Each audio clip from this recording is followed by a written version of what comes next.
Hello, everyone. If you've landed here, you've landed on Let's Talk News, and I'm your host, Leticia Remauro. We've got a lot of things to talk about today. I don't even know where to begin.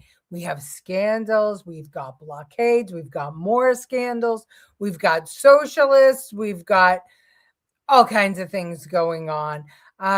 It's really been an amazing day, but I figured that we should, start by maybe talking a little bit about our president and what he has decided to do in the Iranian conflict. So let's start with the blockade part.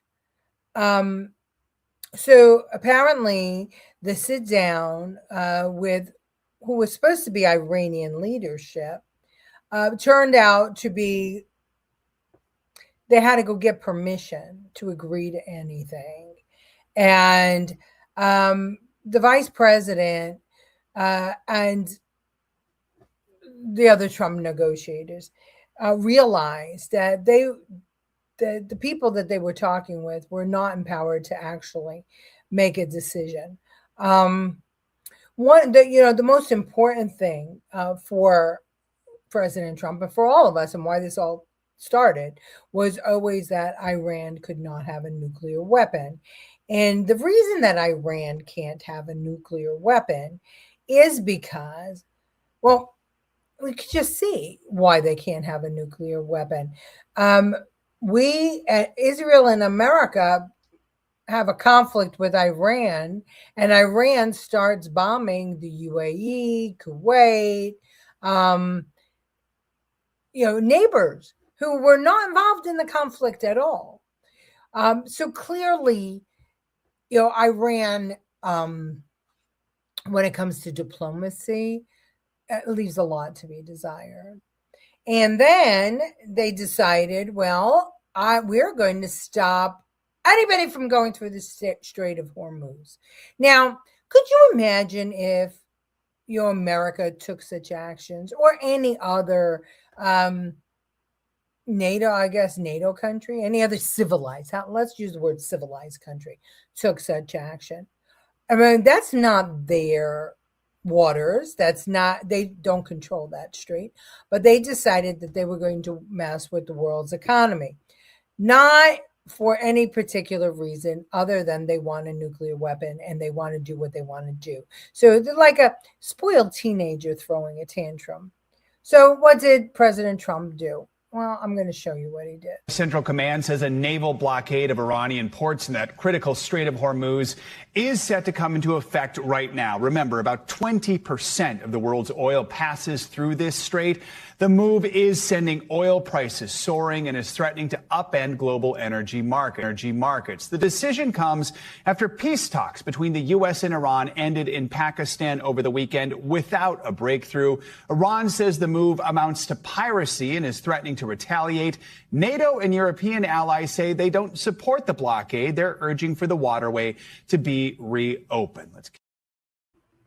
So the laughable part there was piracy.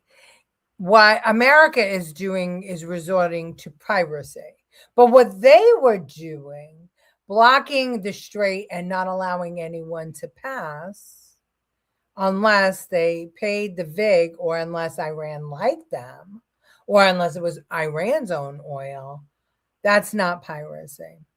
Well, if you ask me, Iran took a page out of Somalia's book. Let's see who's joining us tonight. Hello, Kevin from the other side of the world. It's good to have you. Other side of the world, same side of the issues. Hello, Robert Santillian. How are you? Who was telling me? My mom. I was out with my mom today. We went to the gym. Can you believe it? We went to the gym. We had a great time, and then we went out shopping for plants. And my mom said, I like that guy from Hawaii. So you've got a fan, Robert, and that is my mom. Hello, Francine. How are you? Andrew Dorman, good to have you. Happy Monday is correct. Oh, look, we have the troll with us. I heard this today, and it's perfect. Trump is the dog ate my homework president. He always has an excuse. dear, you are always wrong. And, if you could just take off those TDS glasses, maybe we could have a civilized conversation. But it's very hard with you, John, because you twist your facts up in your sickness and your cult, your Obama cult kind of, mantras, and it's just too much for me. Hello, Karen. Good to have you. Hello, Angela Ricca. Good to have you. Hi, Jeff. I believe Trump has done wonderful things. He's repairing our Second Amendment rights and much more. Listen, he's saving our children's future is what he's doing. He has the balls to do what no other president had the balls to do. And, you'd speak to these countries in the Middle East and they're all applauding him. And the Iranian people are applauding him. The only ones that aren't applauding him are the terrorists. Hi, Maisie. Good to have you. Let the countries that require the resources through the Straits deal with it, take away their nuclear capability, and it's over. Well, that's it. Look, so according to Vance, and I don't want to paraphrase because I don't want to put words in a vice president's mouth, but what he was saying was that overall it seemed that they weren't negotiating in good spirit. They wanted to keep getting back to that nuclear weaponry, kind of like what they did with Obama, right? They told Obama, oh, yeah, no, we won't develop a nuclear weapon. Give us billions of dollars of cash on a pallet and fly it over to us, and we won't do anything to get closer to a nuclear weapon, except for they did, and they were. And that's why Trump rightly said, that's no deal. They're breaking the deal. You can't deal with terrorists. Why would you believe them? Especially when we've gone over it again and again on this show. The fundamentalist Muslims believe that it is okay to deceive the infidel if it is furtherance of their goal to turn people to Allah or to wipe out the infidels. And that's their goal. I mean, we could debate it all day long. Their goal is not to have a robust community, right? Because if it was, then everybody would be educated. Their goal is not to have equality or human rights, because if that was so, women wouldn't be wrapped up in hijabs and stoned to death if their hair is exposed. And men would be educated, and so would women, and they'd be where they were pre-1979, right? Where people had human rights. That's not what Iran is about. This theocracy is about worshiping Allah and getting rid of Allah, those perceived to be enemies of Allah. Is all you have to do is read about Muhammad and what Muhammad did, and you could get a good sense of the mindset of these fundamentalist Muslims. And as I said, doesn't have to be just the Muslim community. Catholic, Jewish, pick. Christian, pick. When you have a government that is a theocracy that believes that their power comes from God and that only their God should exist, and if you're not part of their religion, then you are not worthy, you're a slave, you're less than, then you have a real problem. And that's exactly what's going on with Iran. NATO is a paper tiger and proven. Absolutely it is. And we need to get out of there. We need to get the UN gone. We need to get NATO gone. Unfortunately, and we're going to talk about it, Peter Magyar, who is the new prime minister of Hungary, wants to put Hungary back in with NATO. And I fear that he's that new generation that, I guess, is a millennial. He's 45 years old. So, yeah, or maybe he's Gen X, but he's of that generation that, everybody should listen to NATO, and that's just unfortunate. Yes, it's a Muslim theory called taqiyya. It allows Muslims to deceive and lie about their true beliefs. There we go. Okay, let's see. Trump, for my next trick, I make atheists defend the Pope. Yeah. That's fantastic. Absolutely fantastic. And so true, Professor. So true. Oh, I can't even with this Pope. Honestly, I can't. I'm not even going to address it because I've had my fill of popes who want to protect pedophiles. I'm not doing it. Just not. I'm sorry, Mickey. I hope you feel better.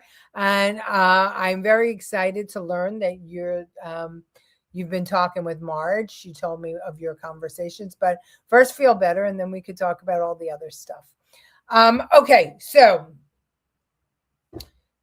the blockade is in effect, and what is the blockade doing? So Trump is saying, well, if the Iranians are going to block, tankers and ask for money in order to let tankers or ships come through, well, we're going to do something else. We are going to block the entire strait, including Iran's boats, ships, tankers. So Iran can't get anything in or out. So what Trump has done is basically put us, America, in a position of, okay, go ahead. You have mind. You want to blow things up? Go right ahead.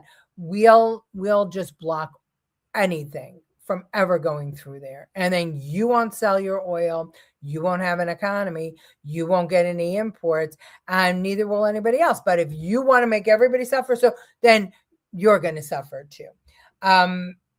And so far, the generals and internationally, many people, not the Europeans because they're a bunch of pussies, but the other Middle Eastern countries believe that this is an excellent move on Trump's part.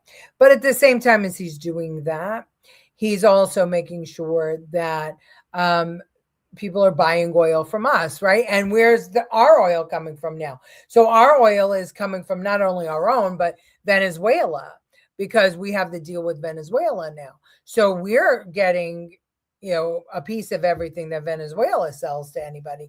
So Venezuela's economy is going to be booming with a new kind of understanding of government, a more representative government, less authoritarian government. Not perfect yet, but works. Russia and China are not at the middle of or at the center of this. They're not pulling the strings anymore of what's going on in the Middle East. China is becoming increasingly more frustrated because Trump is beating China, every single turn. She is coming up against a brick wall. They can't get oil. Rumors were, and we talked about this yesterday, that they were sending missiles over to Iran. And so now that won't stand. We've got a lot of things going on, and it's pretty good. Let's see. A blockade involves land, air, and sea. Yes. Yeah. Yes. Okay. Yep. So what are you saying, that we're going to put troops on the ground? Well, we already have the air superiority. We have the sea superiority. So I don't know. You're more versed in this than I. I've never gone to war. But are you suggesting that the military will be on the ground? That would be interesting. I can see us controlling that strait, and I could see that being something that he would do. What about the landmines? They're sweeping them. They have aircraft carriers. I think it's aircraft carriers that are pretty good at doing this. So they are hunting them. They don't want to do sweeps because sweeps can blow people up. They'd like to hunt and identify. They actually wanted the UK to do that because they seem to be very adept in that. Whether or not that pans out, I don't know. I doubt it because the UK is a bunch of fucking pansies. They all said they don't like what's going on. It's just amazing to me that they're all willing to risk their relationship with America for what? China? Is that who they think is going to be the global leader? Because it's not going to be them, because they all look like a bunch of dickless idiots. Yeah. China's being flooded like crazy, landslides, buildings collapsing. It's bad. Look it up on YouTube. Oh, interesting. I didn't hear that. But that's interesting. Somebody look it up. See what you can find. Other countries are blocking land movement. The borders Iran. Oh, so you mean the other Middle Eastern countries are doing it? That's interesting. And I'm glad to hear it. Good evening, Kevin Young. Good to have you. Let's see. So what do you think? That's what I want to know. Are you fed up with gas prices? Do you think this is the price that we have to pay for a little while to get the Middle East under somewhat control, to get rid of one of the bad actors? And what do you think about how Trump is handling it? Do you think that this is going to cost us the midterms? I got to tell you something. I don't think he gives a shit. I think he feels like he has to do this so that we never have to worry about it again. And he's doing everything he can. But I'm interested to hear what you guys think. And while we do that, let's turn to some scandals. Okay. So here's what I want to do. Peter Magyar is the new prime minister. He really beat Viktor Orbán's ass. Let me just show you a picture of him. Here he is. So he's 45 years old. But here's the thing. He was Viktor Orbán's, he was one of Viktor Orbán's trusted guys for the longest time. And he was married to Orbán's, let's see if I have it. What's his wife's name? Yeah, give me a second, because this is a pretty long article.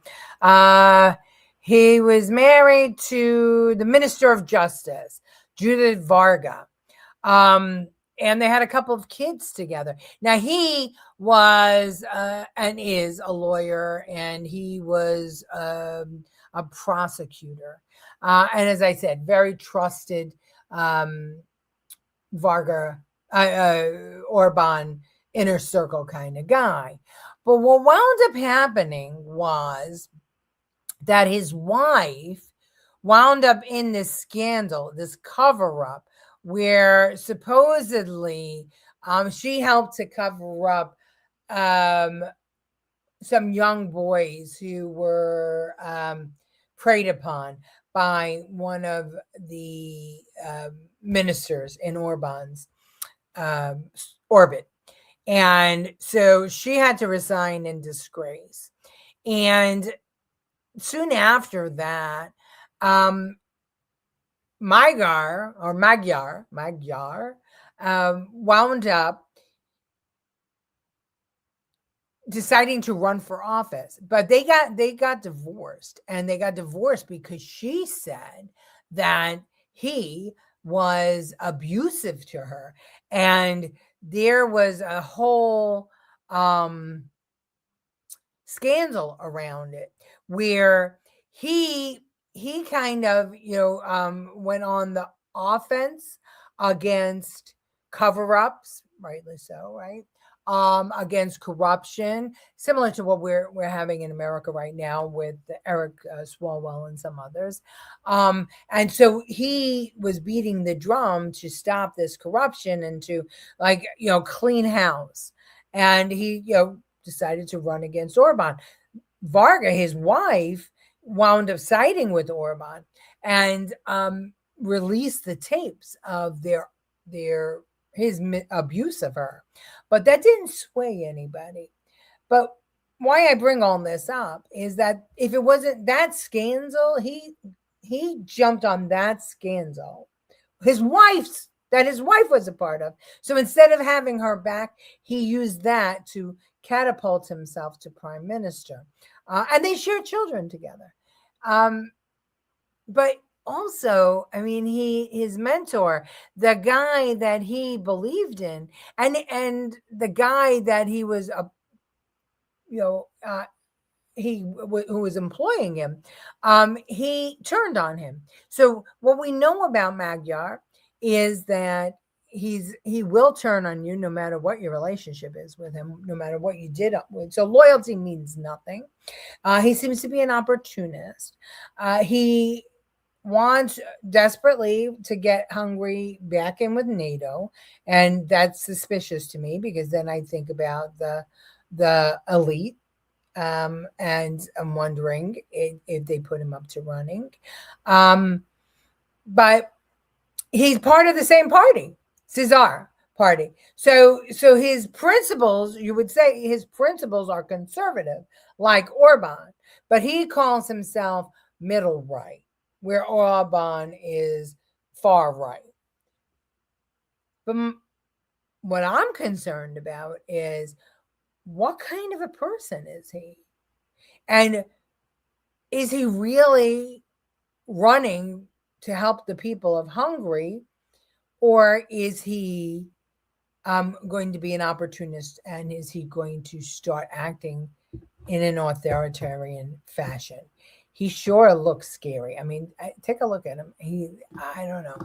He looks a little scary. Tis a party. That's his party. And that was Orbán's party. So that's interesting. I mean, I don't know if you guys know anything about him, but let me know what you think. Hello, Lucille. Good to have you.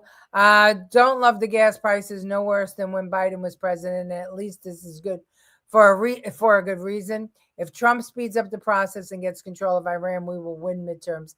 This drags on. People don't see prices starting to drop. We will do poorly. Some serious arrests to show he's draining the swamp would really help. You know, that's a good point. He is an opportunistic person like Gavin Newsom. Yeah, he's really interesting. I mean, really, you didn't hear much about him until 2024 with the scandal. But he like stepped on his wife's neck. And some would applaud it, right? Because in other words, I'm going to root out corruption wherever it is, even in my own bedroom. But it seemed to work for him because he won handily. And when asked about it today, Vice President Vance said they knew that Viktor was not going to win after 16 years in the seat. But Viktor was the only one that was standing up against NATO. And so Trump felt it was very important that they give him the respect due him, that he was an individual, and that he would have the balls to say what nobody else would. So I guess like Reda, the NATO executive director, he's another one who keeps on warning the people that they're all the countries, all the NATO countries, allies, that they're in big trouble if they think they can get on without America. Swalwell. So the other obvious scandal is that Eric Swalwell resigned Congress today, and that's effective immediately because he said he didn't want the vote to remove him to take place tomorrow. Let me show you. I will not try to guess. We're going to read it together. Here's Swalwell's statement. I'm deeply sorry to my family, staff, and constituents for mistakes in judgment I've made in my past. I will fight the serious false allegation made against me. However, I must take up responsibility and ownership for the mistakes I did make. I am aware of efforts to bring an immediate expulsion vote against me and other members. Expelling anyone in Congress without due process within days of an allegation being made is wrong. But it's also wrong for my constituents to have me distracted from my duties. Therefore, I plan to resign my seat in Congress. I'll work with my staff in the coming days to ensure they are able, in my absence, to serve the needs of the good people of the 14th Congressional District. So I guess because we're close enough to the primary and the election that the governor doesn't appoint somebody, I think. But it's what I'm understanding is similar to what they did in New York to Michael Grimm, similar to what they did in New York to Vito Fossella, similar to what they did to Andrew Cuomo. Nancy Pelosi and the machine did not like the way that Swalwell was acting, and so they went on the attack. And one of their attack dogs is Alvin Bragg. You know, Alvin Bragg, the same guy that brought charges against Donald Trump, who at first, when he got in, said, no, there's no case here. And then upon pressure from Biden and Pelosi and crew, he rethought it and he brought the case against Donald Trump for the payoff, the hush money payoff. So what I find interesting about this, and I wonder if you guys find it interesting too, is they're showing their hands, right? They're shown by what they're doing to Swalwell. They're showing what they did to Trump. They're using the same dogs to chase these victims. I'm not saying that Swalwell does not deserve what he's getting with respect to the girls and everything else. He keeps saying that the allegations are false. Do I believe him? No. I do think that if there's a bunch of them, and we have Fang and we have others, and the NDAs is what's given it away for me. But I think the nail in the coffin is the Bragg thing, and that's all surrounding that he hired I think it was a nanny using campaign funds, and she was an illegal migrant. She didn't have the proper documentation. Now, why does it happen that Alvin Bragg brings the case? I haven't been able, other than there's some sort of tie with Manhattan there, but I'm not quite sure what that is. And I'm really interested to find out. Newsom and Swalwell are related to the Pelosi family. They're all related. That whole California thing, that reminds me of Queen Elizabeth's father when he took office. All those, the King of Prussia and Germany and Scotland and Ireland and all, they were all related to one another. It really is. It's a scary place, California. Bragg and Kamala and them all connected. Yeah, well, that's the whole thing. They're showing their hands. It's all about the bloodline.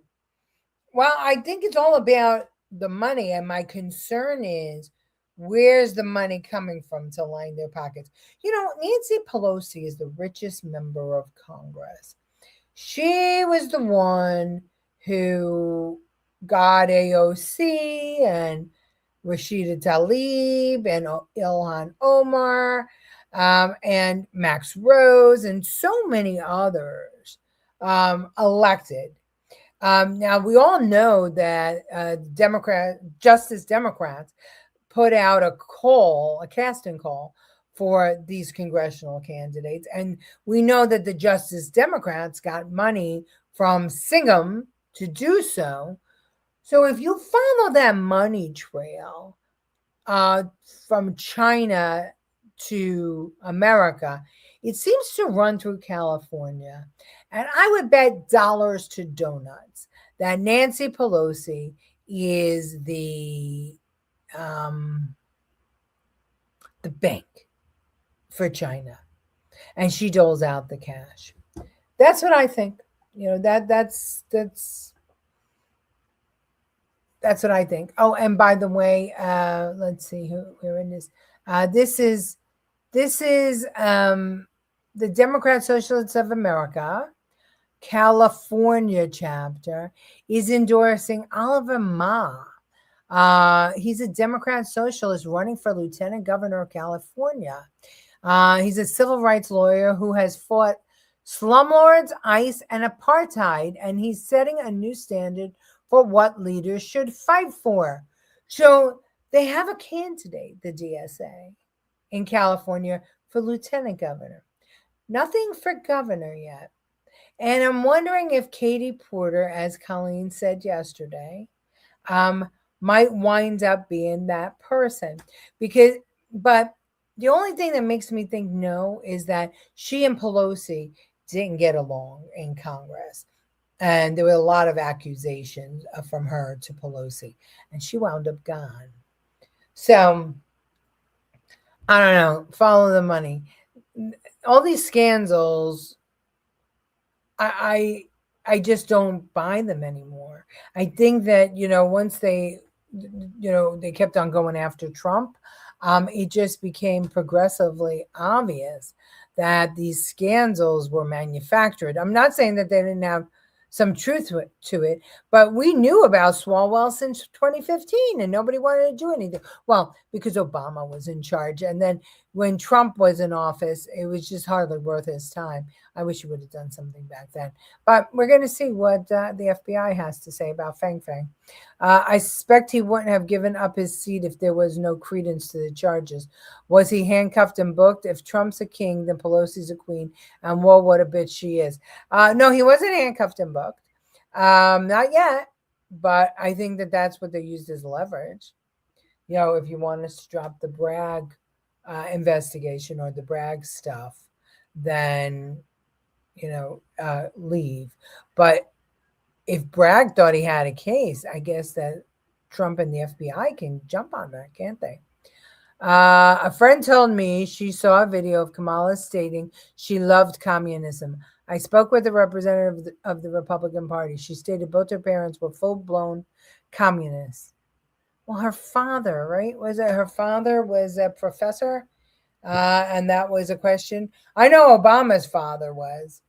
Hawaii is run by China with a bit of Asian counties cartels. They all run our elections and propose bills, which makes sense, right? California, Hawaii. We got to stay on this, people. All right, but right now I'm tired. And if I rambled, I'm sorry, but I am tired. I was out all day, and I told you I took mom to the gym. That was interesting. But we're going to keep on doing that to keep mom healthy, and me too, maybe lose some weight. I'll see you tomorrow. Let's see what tomorrow brings, and hopefully I'll have some more fun and interesting clips. But in the meantime, let's all try to put together the connection, right? What do all these people have in common other than socialism? All right, good to have you, Centillion. All right, love you all, and I'll see you tomorrow at 8 o'clock.